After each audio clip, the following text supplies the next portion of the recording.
It's incredible how much he did. I mean, the phonograph, before that, adapting the telegraph,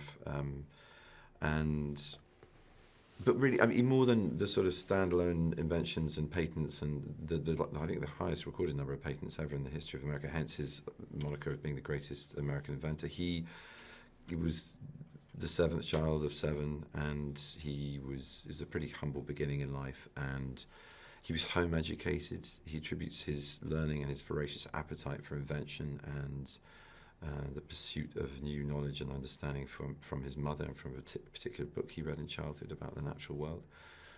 And then he became an entrepreneur very young. He was working on the railway. He invented a business, selling papers and candy. So he had a kind of business savviness about him. And then he started to patent the adaptations he made of the telegraph that he'd learned how to use. And then he also invented the idea of research and development with Menlo Park. That was the first time that had ever been done, that new things could be tried and tested and approved, and then tried and tested again and run until they were perfected.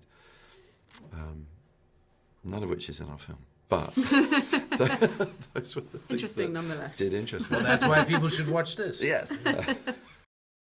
Everybody knows the name Westinghouse, but I had never heard Wabco before in my life. I didn't know what the heck that was, but the fact of the matter is his first big invention, if you will, is the air brake on the train, which saved countless lives in the advent of the rail system here in America and I believe abroad. So, yeah, it was just interesting to realize there's more to it than just, washers and dryers or whatever. Marguerite had a good business head on her, and they had a real kind of bond and an understanding, and I think Westinghouse wanted her by his side and always personally and collaborative, in terms of business, was a collaborator, whereas I think Edison preferred to go it alone, and I think that was reflected in his family life too. I think although Mary loved him, but they loved each other, and she was very supportive of him, I think it was frustrating, and he was a workaholic and away a lot, and probably would have liked to have not more of a handle in the business, but certainly more of him at home, I would say.